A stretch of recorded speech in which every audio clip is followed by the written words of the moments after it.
Good morning, afternoon, or evening, ladies and gentlemen. Allincrypto here, and welcome back, guys, for what is going to be another jam-packed daily cryptocurrency market update. And as always, if you are new to the channel and finding yourself on my videos for the first time today, don't forget to check out that subscribe button because we drop an update just like this one around 1 p.m. UK time every single day to help you guys stay up to date with the latest and greatest stuff happening within the crypto space, but also the broader markets. And that's exactly what we intend on doing in this video. This is going to be quite a general update. It's going to be an interesting week.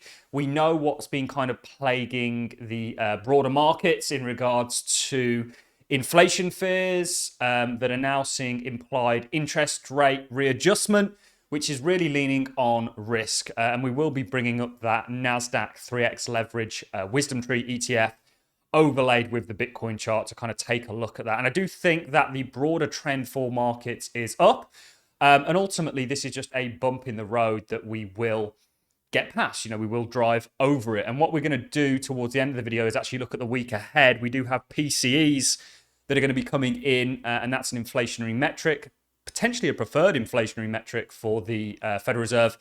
And that actually looks to continue to be falling. But we'll look at that towards the end of the video. First place we need to start is with the halving, looking at how the historic halving cycles have taken place.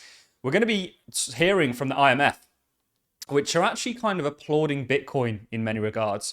Then we're going to be hearing from somebody over at Bitwise, looking at the Bitcoin chart, looking at the Total 2 chart. The sentiment has gone from it's the end of the world to actually I think crypto is going to be just fine. And that's the kind of stance that we've taken on this, and we've really made sure to come out and be overly zealous in regards to the pullback that we saw and kind of normalizing it and conceptualizing it. And we're going to be doing a little bit more of that in this video. So we've got a lot to get into.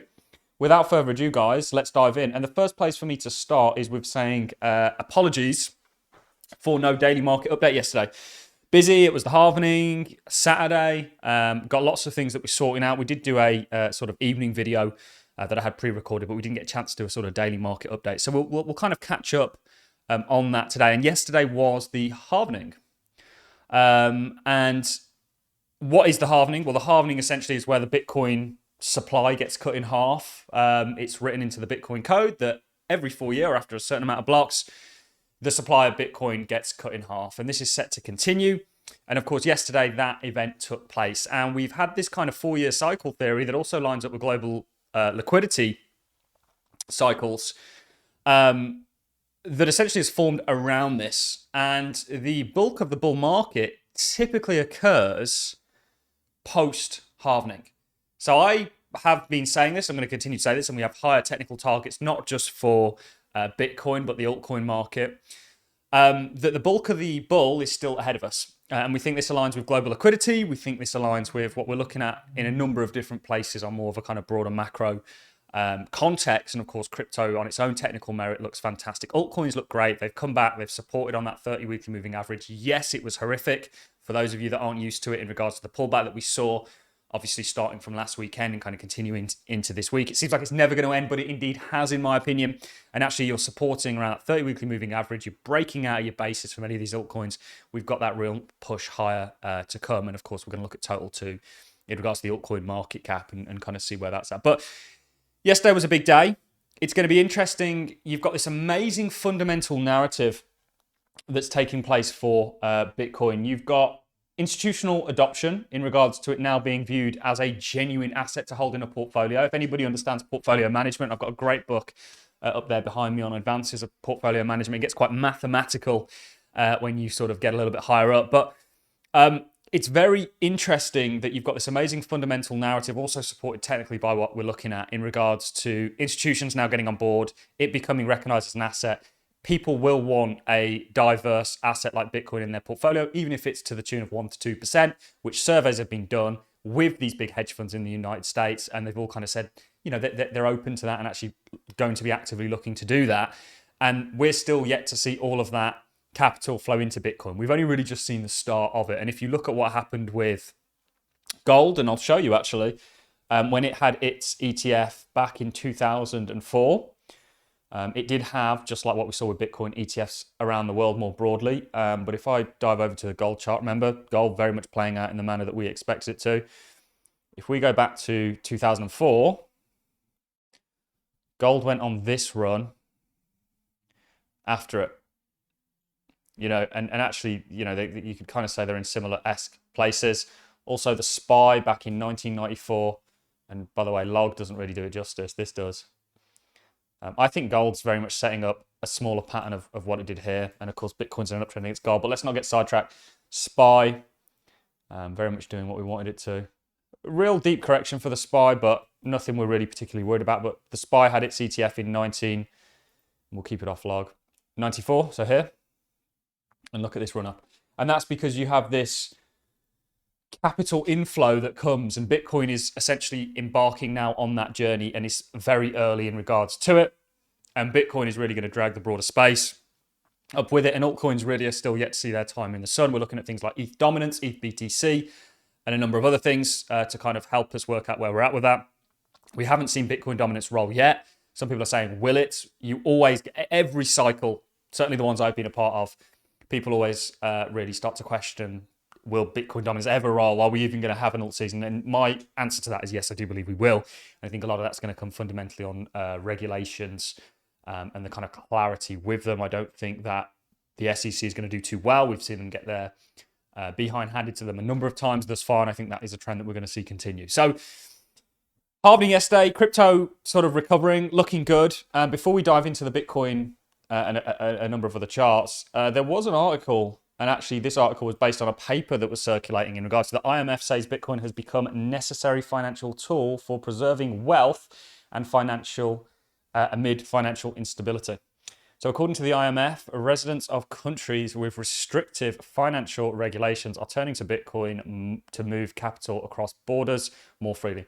The interesting thing about this article is actually it applies to the United States very much so. And the fact that the International Monetary Fund, and you know, there's a great book on the International Monetary Fund called The Economic Hitman, amazing book that people should read if they want to understand how the kind of international banking cartel really work, but we're not going to go down that route. The fact that the IMF are praising Bitcoin, this again kind of filters back into that narrative that we have in regards to the true origins of Bitcoin not being the one or the story that's being told. You don't have competition like Bitcoin to the traditional financial system surviving unless it's intended to. And we're going to do an actual real interesting video on that this week at some point where we have already expressed the fact that we think people have been lied to about Bitcoin and that it could be the sheepdog that's herding the sheep into CBDCs and this idea of digital currencies, but we'll really extend on that. So IMF praising Bitcoin. We know what's been plaguing the markets in the sense that generally markets have been leaned on with oil going up. We showed you the oil and the Dixie chart previously. And that's leaning on the markets and still is to a degree, but I think this is just a blip in the road. I'm not worried about inflation personally. I think, of course, yes, we're going very much sideways. It's not like we're vertically trending up like people would have you believe, and certainly the market's almost reacting like that. And you've got this readjustment of implied rates moving forwards. We have shown previous charts where we've looked at the SPY with rates. We were some of the only people to say rates going up, yes, market's going to do well under that context. Everyone was going, no, that's impossible. Well, actually, historically, that's been the case for the past 40, 50 years. And still to this day, we've proven it has been the case. But I do think risk more broadly is going to turn. I'm still bearish on the dollar long term. And I'm bearish on the dollar due to the kind of debt crisis that is occurring and thus bullish on anything that's USD against other than perhaps like the Japanese yen and things like that. Just simply because like if you look at the Nikkei and how well that's done as a trade, it's really a trade against the yen, you know. And actually, I think that is what's happening in Japan is more, you know, a good barometer of or a good study in regards to what's going to happen with the US. And we think global liquidity is supportive. There's lots of things that I don't want to go into in this that we have covered at various points previously. But there's a leaning on risk. I do think this is going to come to an end. This is Bitcoin in Bitcoin Orange overlaid with the Wisdom Tree NASDAQ 100 3x daily leverage ETF. And what I'm showing here is that Bitcoin is basically just a broader, the highest beta asset for risk. And if we actually look at Bitcoin against the NASDAQ and we leave the Bitcoin chart on, where are we? I think this is the NASDAQ. No, this is gold. You can see Bitcoin goes down more so when the NASDAQ, we should have, the better chart really to have on here is the NASDAQ. So Bitcoin really gets hit hard and loses ground to the NASDAQ being that higher beta asset of risk generally, or the NASDAQ, and NASDAQ's higher beta than the stock, meaning more volatile, essentially. But we do think this is going to turn around. And this coincidentally had ran into resistance. And there's a lot of kind of cross-market analysis going on here. So I do think we're looking for a turnaround in risk. If we look at the Bitcoin chart, you know, one thing that we've been absolutely adamant in doing is coming out and kind of calming certainly newer people to the markets down in the last week or so that we've had. It looks great. You know, the bears, I can only come to the conclusion that they're not technical analyzers and they don't look at charts, or maybe they do, but they don't have any kind of concept or understanding of them. Because there's no way, and we'll just take all our draws off, that you can look at that and be bearish. Other than the stance that you're coming at is, well, it's done a lot, so it can't last forever. Well, these were the same ding-dongs. I'll find in video. Is this Wednesday's meeting? Where are we? Let's just type in a video.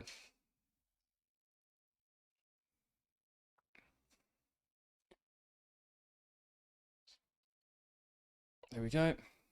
These are the same ding-dongs that were saying that when NVIDIA was around here. And this is kind of where Bitcoin is, and it's got this real leg coming for it. So things look good. Remember, we still have that $3.7 trillion target for the total two, which is the cryptocurrency market, excluding Bitcoin. I do think that's going to play out. And onto some more macro stuff, because I genuinely wanted this to be just a general update. Next week, we have US PCEs, so the price index, and they are actually expected to fall. And this is probably the Fed's core PCE, probably preferred method for tracking inflation.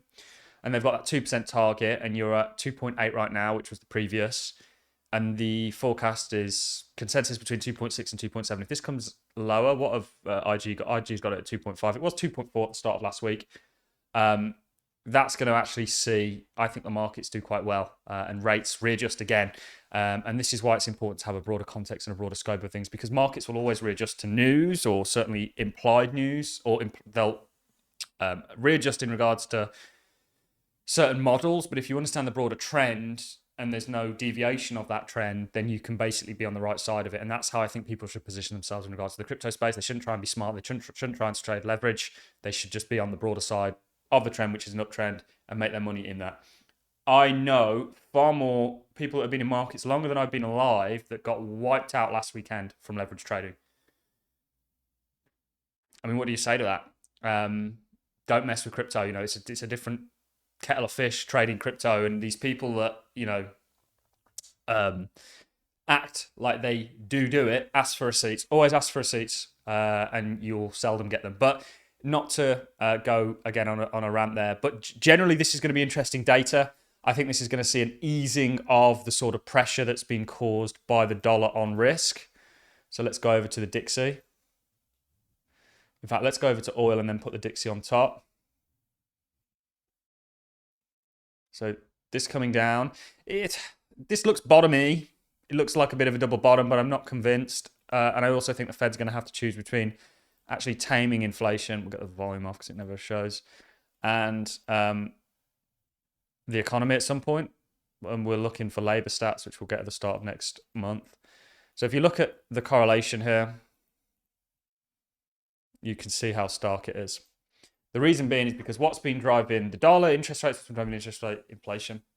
But oil is only one picture. It's a big picture, just like PCE is only one metric. If you look at things like wheat, still very much downtrending. So you can see wheat isn't necessarily driving the dollar. And have I got natural gas? Yes. So this did look kind of double bottomy, but it just sold off and broke and is now pinned under resistance. So I don't want to bombard people too much. We'll be back tomorrow with another update, kind of going into some more things. Interesting that the IMF is now kind of touting Bitcoin. Stay sturdy out there, guys, when it comes to crypto. You know, there's a lot of people who I think reacted really poorly to the kind of market action that we saw last week. And are now kind of going, oh, well, that was not really necessary, was it? And in my personal humble opinion, it wasn't. We will be covering altcoins in a lot more detail technically this week. So make sure you're subscribed with that notification bell on. If you want to take things a step further, do consider becoming a Patreon. We are looking at certain areas in the cryptocurrency space that I genuinely think people are going to be able to do insane things with. Like, we are looking to perhaps facilitate a 1 to 100,000 or a 10,000 to $1 million challenge with certain altcoins. Whether we get there or not will be seen, but we'll certainly try, and we'll probably do a public one, and then obviously more of a kind of private one with the patrons. And we have lots of those altcoins that we think are going to do well already in our portfolio. So that's all from me, ladies and gentlemen. I'm wishing you all a smashing Sunday, and I look forward to seeing you all in the next one. Thank you very much for watching. See you all in the next.